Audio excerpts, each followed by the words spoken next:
오늘 말씀의 제목은 세월을 아끼라 하는 제목으로 말씀을 나누겠습니다.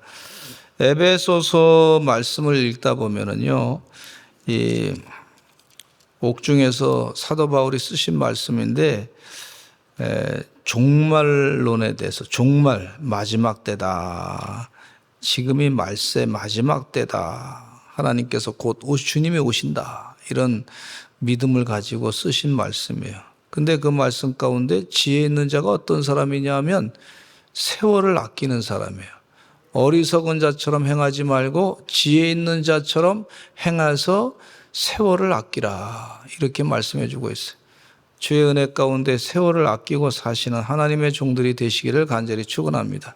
지금이 우리가 예수님 때로부터 지금 시대가 바로 말세입니다. 이 말세 때에 우리가 해야 될 것 가운데는 지혜롭게 살아야 될 것이고 어리석은 자처럼 살지 말아야 될 것이고 세월을 아껴서 살아야 될 줄로 믿습니다.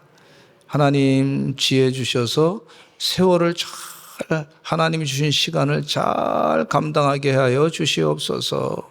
기도하시는 여러분 되시기를 간절히 축원합니다.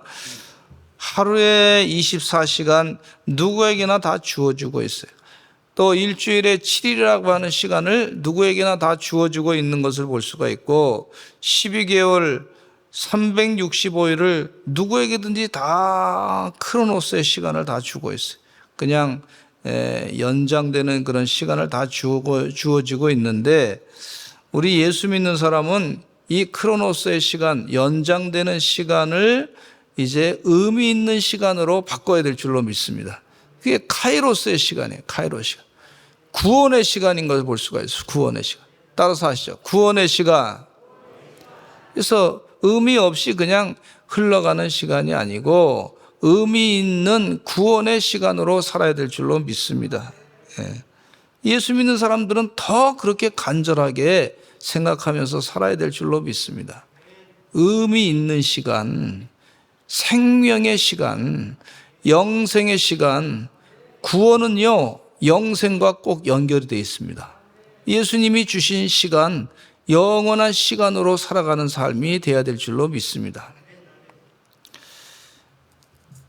예수님은 제자들을 부르실 때 베드로와 요한이라고 하는 어부를 부르면서 하신 말씀이 나를 따르라 그러시면서 이제부터는 고기를 낚는 어부가 아니라 사람을 낚는 어부가 되라 그렇게 말씀해 주고 있어요.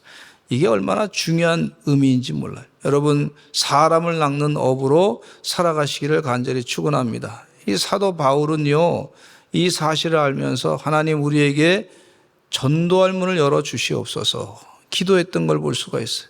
전도를 왜 하냐면 영생의 시간을 그들에게 주기 위해서 전도하는 거예요. 내가 세상에서 착복하고 잘 살기 위해서 전도하는 것이 아니고 영생의 시간을 그들에게 복의 근원으로서 주기 위해서 전도하는 거예요.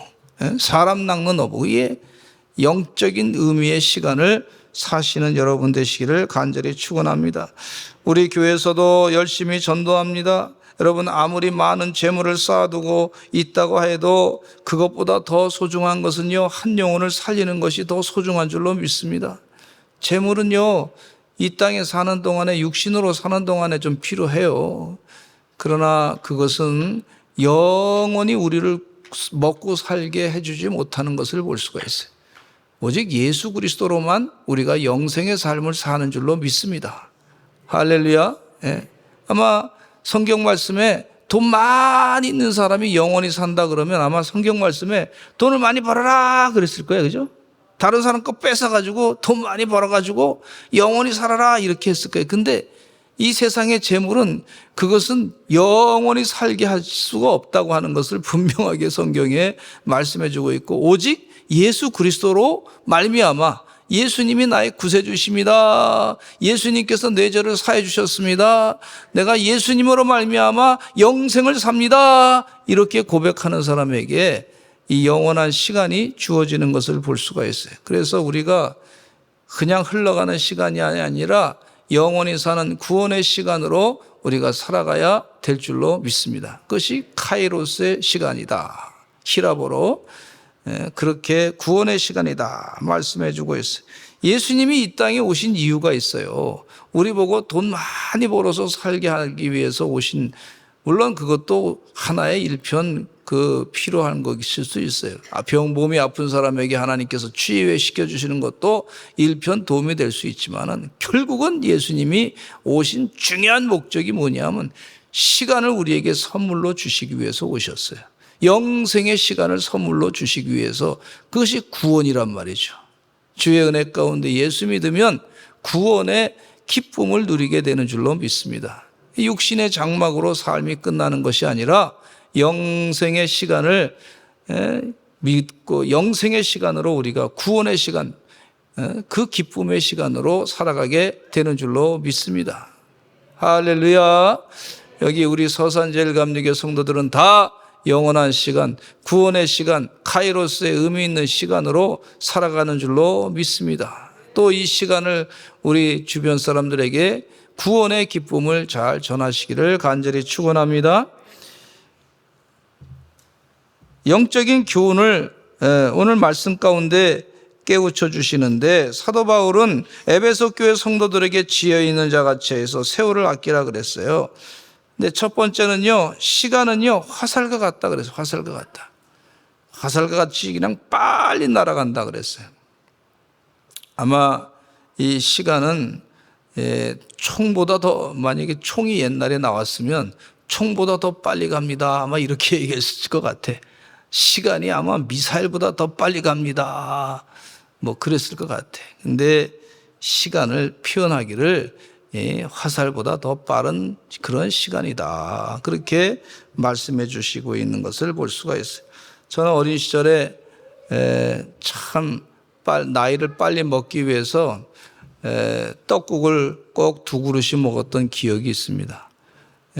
한 그릇 먹고 또 한 그릇 먹으면 나이를 먹는다 그래서 그러면 진짜 나이 먹는 줄 알고 갑자기 커지는 줄 알고 그렇게 생각하면서 떡국을 2그릇 먹었던 적이 있습니다. 근데 요즘에는요, 떡국을 먹기가 싫어. 나이 먹으면 더 안 되잖아요. 근데 그렇게 시간이 엄청나게 빨리 갔어요. 제가 20대 때 30대가 곧 될 것이다, 그렇게 생각했는데 30대 되고 나니까 금방 또 40이 되더라고. 40이 되고 나니까 제가 안과에 갔더니 눈이 잘 안 보이길래 갔더니 목사님 이제 노안이 왔습니다 그러는데 충격을 받았어요. 그래서 우울증에 걸려가지고 한 2주 동안 기분이 영 이상하더라고. 그래서 그걸 받아들이느라고 참 시간이 힘들었는데 또 기다리니까 시간 지나니까 받아들여지더라고. 그러더니 조금 있더니 금방 50이 돼버렸어. 그러더니 벌써 60이 돼버렸어. 그러더니 63세가 됐어요. 그러니까 64세가 됐는데, 우리나라 나이는 64세라 그러는데 만 나이는 63세야. 그래서 한 살 덜 먹으려고 63세라고 얘기를 하고 있습니다. 근데 가만히 생각해 보니까 생일이 지나야 63, 4세가 되는데 아직 안 지났으니까 63세란 말이죠. 어쨌든 간에 금방 시간이 지나가더라고. 김영석 교수님이라고 연대 교수님이셨는데 지금은 은퇴하시고 이제 강연을 전국을 다니면서 하시는 그런 김영석 교수님의 나이가 103세세요. 103세. 우리 교회 임효순 권사님은 100세야, 금년에. 지난주에도 아드님하고 따님하고 같이 오셨어. 건강하시고 새해 복 많이 받으세요 그랬더니 이 임효순 권사님이 손을 탁 잡으시면서 새해 복 많이 받으세요 또 인사하시더라고. 100세 넘으신 분한테 새해 복 많이 받으세요 인사를 받으신 분이 흔치 않습니다. 여러분도 우리 임효순 권사님 만나면 꼭 악수하시기를 바랍니다. 근데 이 김영석 교수님은요, 65세 때 은퇴를 하시게 됐어요. 65세 때. 그때 65세 때가 연세대학교에서 마지막 종강 강의를 하게 될 때, 그때 이제 학생들이 뭐 데모를 많이 했어요. 근데 제가 연세대학교 아세아 연합신학대학원에 거기에 학생으로 지금 대학원생으로 공부하고 있었는데 그날 아마 이 마지막 그 종강 강연을 하신 것 같아. 근데 그때 나이가 65세였어요. 저는 그때 나이가 몇 살이었냐면 가만히 생각하니까 27, 8 뭐 그랬단 말이죠. 그때 결혼해가지고 이제 거기 강의 결혼해서 아직 결혼한지 안 한지 안 한 것 같아. 그때 아직 안 한. 막 결혼하려고 막 그랬던 것 같아. 예. 하여튼 뭐 제가 얘기하는 게 다 맞는 거죠, 여러분 모르니까. 예. 할렐루야. 어쨌든 간에 결혼 아직 안 한 상태였었는데 그게 이제 막 데모하고 막 그런 난리가 나요. 그래서 그 얘기를 들으니까 옛날 생각이 확 나는 거예요. 근데 그 시간이 벌써 40년이 흘러갔구나. 그런 생각이 드는 거예요. 야, 벌써 40년이 흘러갔구나. 순식간에 시간이 지나가더라고요. 야고보는 이르기를 야고보서 4장 14절에 이런 말씀하고 있어요. 같이 한번 읽어보시겠습니다.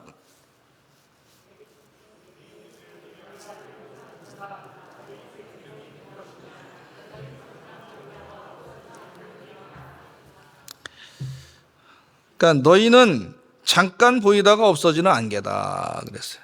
잠깐 보이다가 없어지는 안개다. 따라서 한번 하시죠. 너희는 잠깐 보이다가 없어지는 안개니라. 너무 그래서 그 김영석 교수님 말씀이 뭐라 그러냐면 너무 과도하게 욕심 부리지 마세요. 과도하게 화내지 마세요. 지금도 아주 그냥 건강하셔서 강연을 하시는데 지금도 새벽에 일어나서 강의 준비를 하신다 그러시면서 말씀이 뭐라 그러시냐면 내년이 104세가 되는 해인데 내년에도 살아서 또 내년에도 희망이 있다면 내년에도 살아가지고 강연을 하러 다녔으면 좋겠습니다 이러시더라고. 근데 인생이 잠깐 가는 안개인데 너무 욕심 부리지 말아라. 너무 과욕을 부리지 말아라. 그렇게 말씀하는 것이 그게 지혜라고 볼 수가 있어요. 너무 욕심 부리다 보면 사람의 수명이 짧아지는 것을 볼 수가 있어요. 이게 자꾸 눈물이 나는지 모르겠네.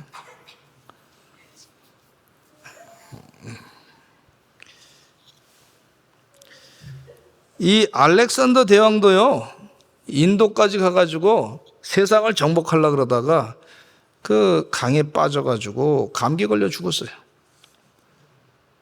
그 세상을 지배하려고 했던 사람, 욕심이 많았던데 30살 초반에 그렇게 됐던 안타까운 현상이 있는 것을 볼 수가 있어요.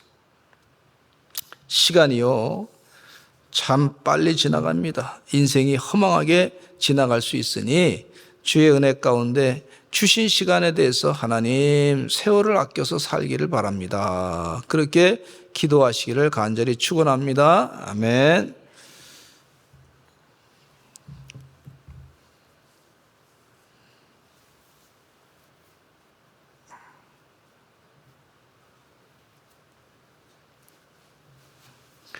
두 번째는요, 세월을 아끼라 그래요. 세월을 아끼라. 따라서 합시다. 세월을 아끼라. 이 사람이 돈 잃어버리면 막 정신이 없어가지고 막 그냥 돈 찾으려고 애쓰는데 그 사람들은 시간은 금이라 그랬는데 사실은 이 시간은요 생명이라고 볼 수가 있어요. 생명. 그러니까 이 돈 잃어버린 것에서 신경을 많이 쓰는데 시간 잃어버린 것에 대해서는 사람이 신경을 덜 쓰는 걸 볼 수가 있어요. 여러분 진짜 우리가 아껴야 될 것은요 시간을 잃어버리는 것을 아껴야 될 줄로 믿습니다. 우리 주님이 이 땅에 오신 가치가 있는데 왜 오셨냐면요 우리에게 시간 가운데 영생의 시간을 주시기 위해서 오셨단 말이에요. 우리가 여기에 믿음을 초점을 맞춰야 될 줄로 믿습니다. 우리 주님께서 이 땅에 오셨는데 영원한 시간을 선물로 주시기 위해서 오셨구나. 이 땅에 사는 동안에는 반드시 예수님 잘 믿어서 영생의 삶을 살아야 되는구나. 그런 분명한 영적인 목표를 가지고 살아야 될 줄로 믿습니다. 우리 시간이 이 땅에 사는 동안에 짧아요, 짧아. 육신으로 얼마나 살겠어요? 다른 사람의 인생을 뭐 덧붙여서 그럴 수가 없잖아요. 1000년, 1000년 못 삽니다.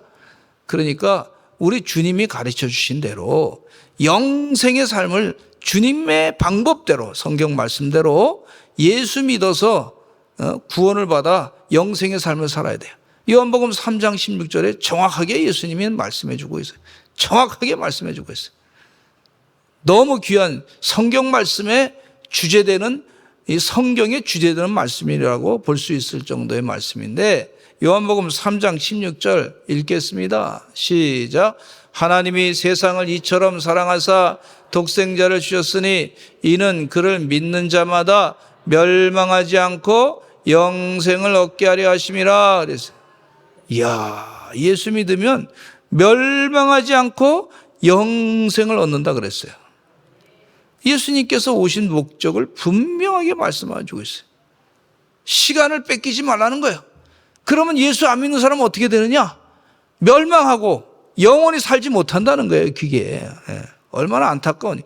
영원히 사는 삶은 주님과 함께 사는 삶이고, 예수 안 믿는 사람은 지옥에 가서 이 마귀하고 고통 가운데 영원히 산다고 생각하면 얼마나 힘들겠습니까?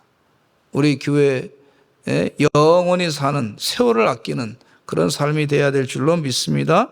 요한복음 4장 14절에 같이 읽어보겠습니다. 시작. 내가 주는 물을 마시는 자는 영원히 목마르지 아니하리니 내가 주는 물은 그 속에서 영생하도록 솟아나는 샘물이 되리라. 할렐루야. 우리 예수님께서 말씀하셨어요. 내가 주는 물을 마시는 자는 영원히 목마르지 아니할 것이다. 내가 주는 물은 그 속에서 영생하도록 솟아나는 샘물이 될 것이다. 우리 주님께서 분명하게 이 땅에 오신 것이 영생을 선물로 주시기 위해서 오셨단 말이에요. 예수 믿으면 영원히 사는구나. 이 시간이 얼마나 중요한지를 우리가 이 땅에 사는 동안에 예수님은 잘 믿어서 이 영생의 시간을 반드시 주신 선물을 우리가 차지해야 될 줄로 믿습니다. 근데 마귀가요, 이 영생의 시간을 자꾸 뺏어가려고 그래요. 억울해가지고, 우리가 축복받는 거 억울해가지고. 그러니까 이 주님이 주시는 성령의 충만함으로 그 속에서 솟아나는 샘물, 영생하도록 솟아나는 샘물로 우리가 살아가야 될 줄로 믿습니다. 이게 세월을 아끼는 방법이에요. 그래 기도하셨는데 성령 충만해서 성령으로 이끌림 받는, 그래서 영생하도록 솟아나는 샘물되는 그런 삶으로 세월을 아끼며 살아가야 될 줄로 믿습니다. 할렐루야. 새롭게 하소서인가? 거기에 사회 보시는 주호용이라고 하는 분이 계시더라고요. 집사님이라고 하시는 것 같은데, 그분 간증을 들어보니까 간증 가운데 그분이 작곡가예요, 작곡가. 아주 그냥 목사님 자녀로 태어나가지고 작곡을 참 잘하셔가지고 아주 일반 방송에서도 아주 훌륭한 곡을 많이 만들었기 때문에 아주 귀하게 이분이 존경을 받는데, 새롭게 하소서도 아주 사회를 잘 하셔서 많은 은혜를 끼치는 그런 분이시더라고요. 너무 좋더라고요. 근데 이분 하시는 말씀이 뭐라 그러냐면요, 그분은 곡을 쓸 때 말이죠, 곡을 쓸 때 5분에서 10분 안에, 간증을 제가 잠깐 들었는데 5분에서 10분 안에 그 곡이 완성되지 않으면, 그러면 그 생각했던 것을 치워버린다는 거예요. 이게 무슨 얘기냐면, 제가 보니까 그분에게는 성령이 역사하지 않으면 그 얘기예요. 우리 영감이라고 하는 것은요, 영감. 성령, 하나님의 영. 이 곡을 작곡하는 사람들이 말이죠, 한순간에, 그 곡이 한순간에 촥 돼야 되는 거예요, 이게 전두엽의 그 창조의 창의력이 역사란 말이에요. 그런 것이 실제로 있는 거예요. 그분 간증이 그래요. 그런데 몇 시간 걸리고 뭐 이런 거는 그걸 만들어도 말이죠. 만들어도 이게 창의력은 직관에서 나오는 건데 그건 몇 시간 걸려서 억지로 인간적인 생각으로 막 이렇게 뭐 이거 저거 뭐 각종 이론 동원해가지고 해봐도 그거는 히트가 안 된다는 거예요. 히트가 안 된대. 그러면서 하시는 말씀이 5분에서 10분에 갑자기 주는 하나님의 직관, 그 창의력이 확 오야 그래야 된다는 거예요.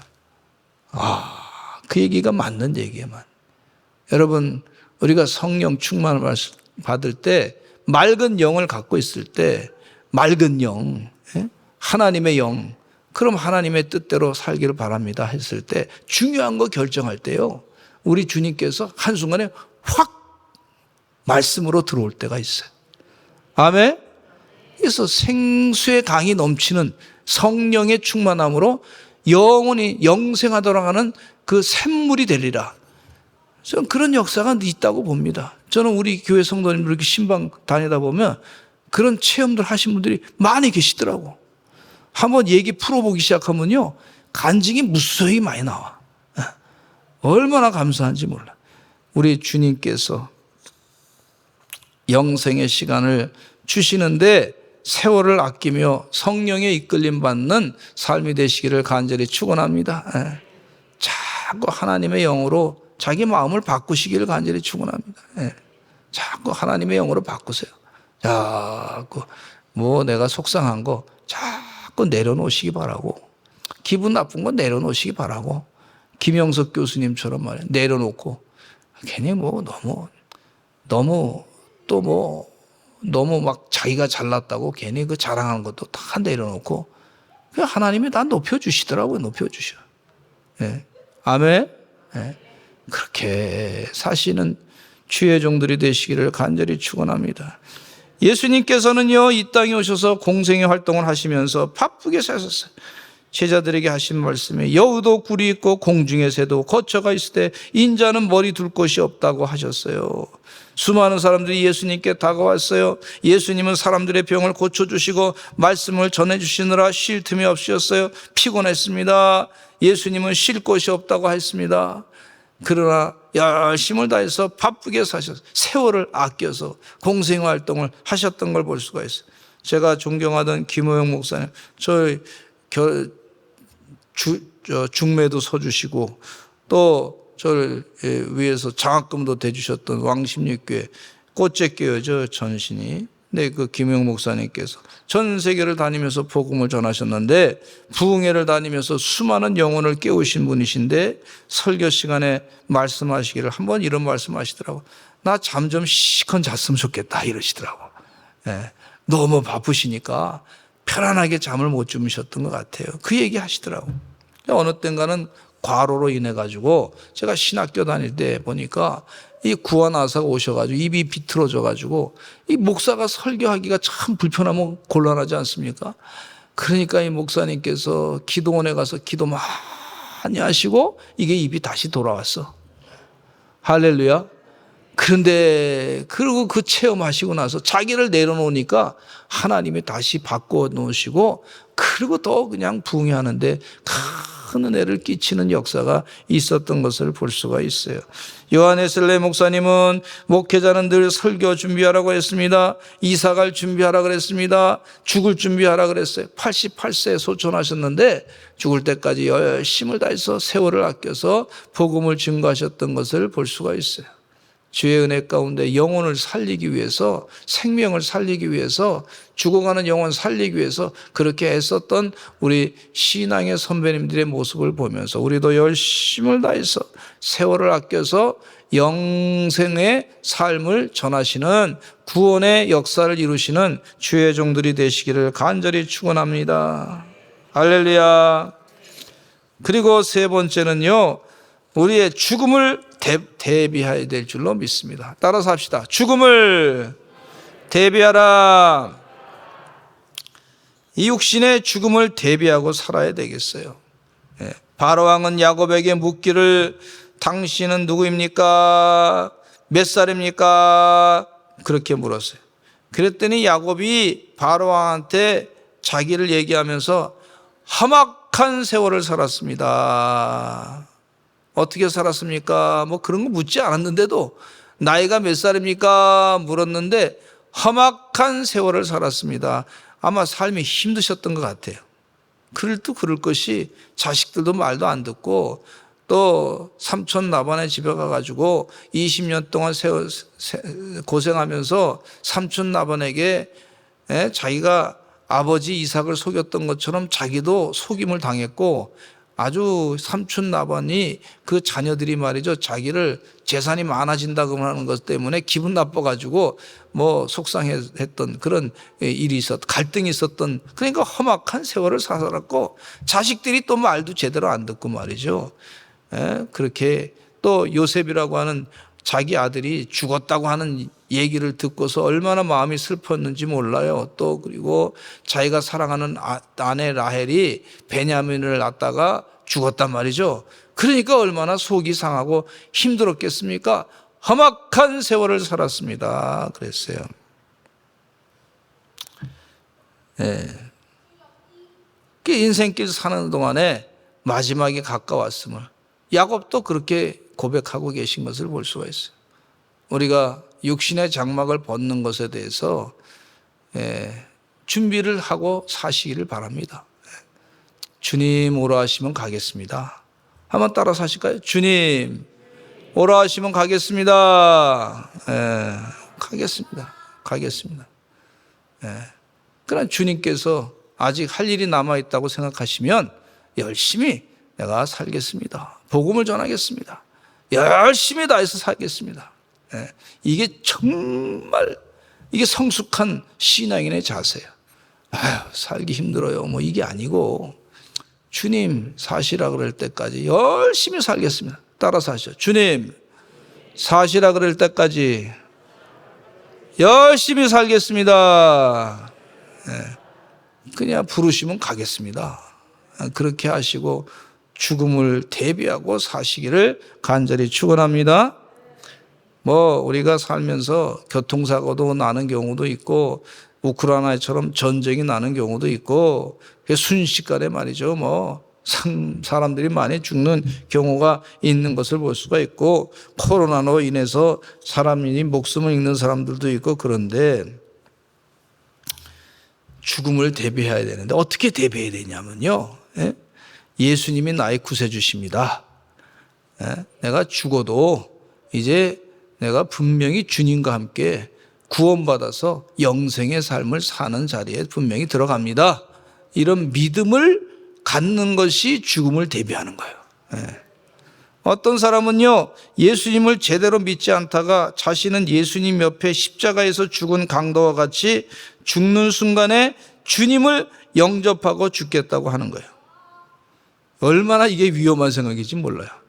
자기가 죽을 때가 언제인지 어떻게 알아? 몰라. 그러니까 미리 내가 믿음을 점검하고 늘 대비하고 살아야 될 줄로 믿습니다. 따라 합시다. 미리 대비하고 살자. 할렐루야.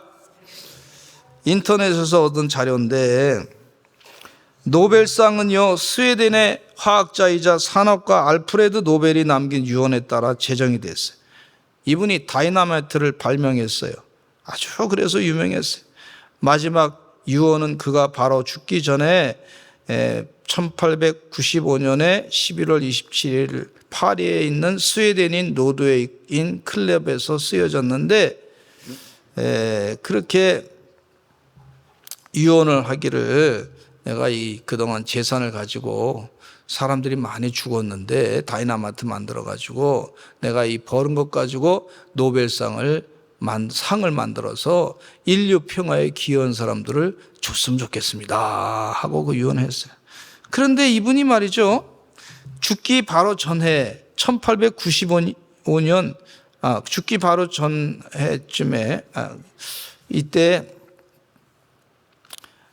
형이 루드비 노벨이 죽었는데 루드비 노벨이 죽었는데 말이죠.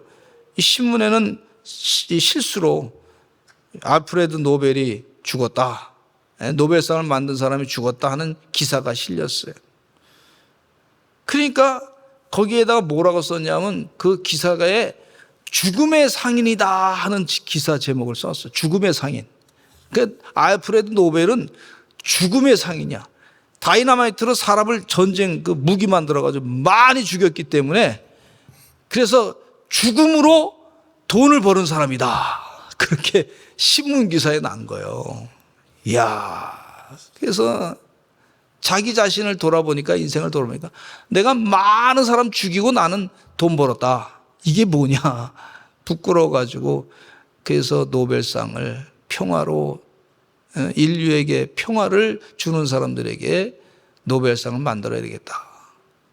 그 자기 재산을 다 바쳐가지고 노벨상을 만들었어요. 우리 대한민국 사람들도 노벨상 받으려고 막 지금 안간힘을 쓰고 있잖아요. 안간힘 쓰고. 국격이 높아지기 위해서 뭐 애쓰고 있잖아요.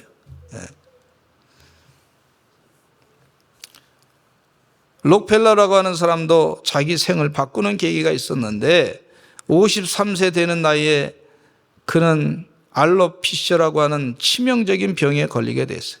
이 병은요, 머리카락이 빠지고 눈썹도 빠지고 몸이 초췌하게 말라가는 병이었어요. 아무리 세계 최고의 부자라고 할지라도 이 병으로 죽어가는 거예요. 죽어가는 거예요. 근데 그가 먹을 수 있었던, 이 록펠러가 먹을 수 있었던 음식은 우유 한 잔과 크래커 몇 조각밖에 없었어요. 이런 상태로는 의사가 1년 내에 죽을 것입니다. 돈이 엄청나게 많은 사람인데 이게 53세에 죽겠다 하는 얘기를 들으니까 이게 참 기가 막힌 거 아닙니까? 그래서 이 투병 과정에서 자기가 그렇게 열심히 벌었던 돈의 의미를 생각했는데 오늘 밤중에 침대에서 괴로워하다가 벌떡 일어나서 이렇게 외쳤어요. 돈은 아무것도 아니다. 그리고 조금 있다가 또 이렇게 외치게 됐는데 하나님은 모든 것이 되신다. 한번 따라 하시죠. 돈은 아무것도 아니다. 하나님은 모든 것이 되신다. 그래서 그동안 그가 그걸 깨닫고 그동안 모았던 불의의 재물로 친구를 사귀기 시작했어요.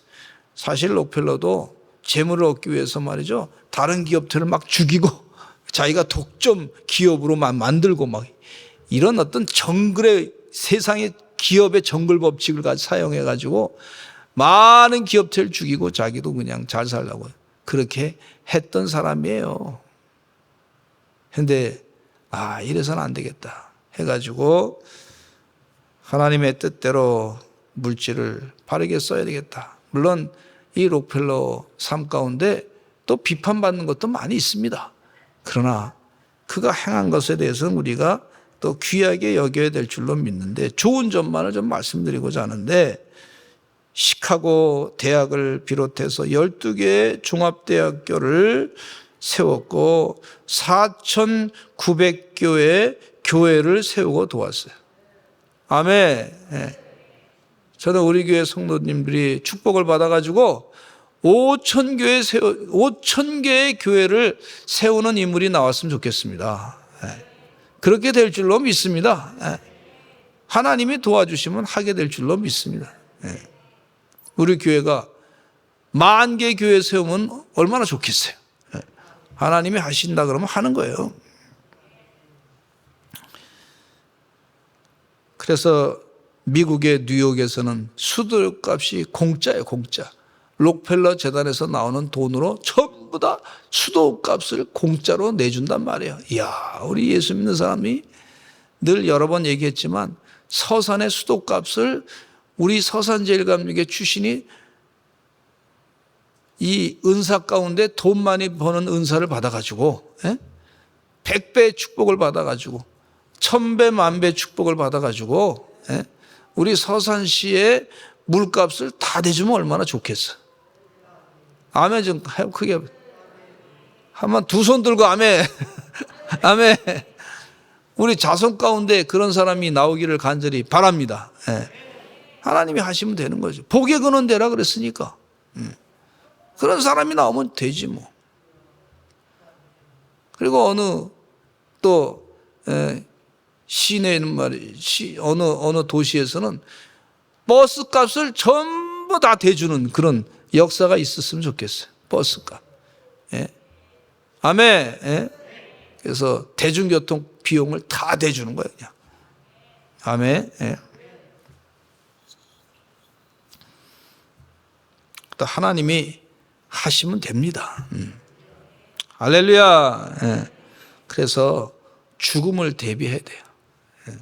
우리가 하늘나라 생명책에 이름이 기록되는 것으로 끝나는 게 아닙니다. 생명록에는요, 그들의 행위까지 기록된다 그랬어요. 행위까지 기록된다. 행위까지. 뭐 이름만 딱 썼다고 해서 구원받아. 근데 행위까지 기록된다 그랬으니까 우리가 이왕이면 하늘에 상급을 많이 쌓아두고 살아가시기를 간절히 축원합니다. 예. 그렇게 사시는 생명의 종들이 다 되시기를 간절히 축원합니다. 그런데 이 록펠러는요, 아주 검소한 생활을 했어요. 주변에 있는 농부들처럼 비슷한 그 정도 생활 수준을 가지고 살았어요. 현재 최고의 세계적인 부자 가운데, 투자가 가운데 워렌 버핏이라고 하는 분이 계신데, 그분의 집에 가면은요, 그냥 일반 미국의 중산층의 그냥 집이야. 그냥 허름한 집. 예. 거기에 뭐 그렇게 투자하고, 차도 말이죠, 그냥 오래된 거 그냥 쓰고 다녀. 이게 정신이더라고, 정신. 죽음을 대비하고. 근데 이분이 말이죠, 아프리카에다가 어려운 사람들은 많이 돕기 위해서 재단에 또 돈을 갖다가 투자하는 걸 볼 수가 있어요. 우리도 그렇게까지는 마음 못하더라도 할 수 있는 대로 최선을 다해서 선한 일에 힘쓰다가 주의 일을 감당하시는 여러분 되시기를 간절히 축원합니다. 세상에 제가 목회하면서 여러분들 이렇게 장례를 치렀는데, 우리 교회 이종호 권사님이라고 계시는데, 이분이 말이죠, 요양원에 가시기 전에 한 번은 이러시더라고. 찾아오셔가지고, 목사님, 제가 요양원에 갈 텐데 이제 곧 이제 육신의 장막을 벗을 텐데, 그러면서 벌써 아신 거예요. 돌아가실 줄 알고. 목사님, 제가 이제 죽게 될 텐데 꼭 오시기를 바랍니다. 장례식 때. 그러면서 미리 용돈을 주시더라고. 저한테만 주신 게 아니라 우리 부목사님들한테 다 주시고, 또 이분이 또 어떠냐면 선교에다가 또 다 주시더라고. 꼭 오라고, 장례식 때. 그래서 그러더니 꼭 얼마 안 있다가 6개월인가 지나고 있다가 돌아가시더라고. 준비를 다 하셨더라고. 얼마나 성숙한지 몰라요. 하고 싶은 거 하고 싶다고. 그 따님은 같이 정집사님이신데, 따님 같이 오셔가지고 봉투 이만큼 주면, 나 하고 싶은 것 좀 하자. 그 순종을 하는 거야, 따님이 또. 준비를 하시더라고. 하나님의 뜻대로 사시는 줄로 믿습니다. 이게 성숙한 사람들 되시기를 간절히 축원합니다. 죽음에 대해서 초연하고, 하나님 부르시면 갑니다. 그 열매를 맺고 그렇게 하시더라고. 기도하겠습니다. 하나님, 세월을 아끼고 살아가는 주의 종들 다 되게 하여 주시옵소서. 하늘의 영적인 지혜를 가지고 영생을 살아가는 하나님의 이 땅에서의 믿음의 사람들 다 되게 하여 주시옵소서. 예수 그리스도의 이름으로 간절히 기도드렸습니다. 아멘.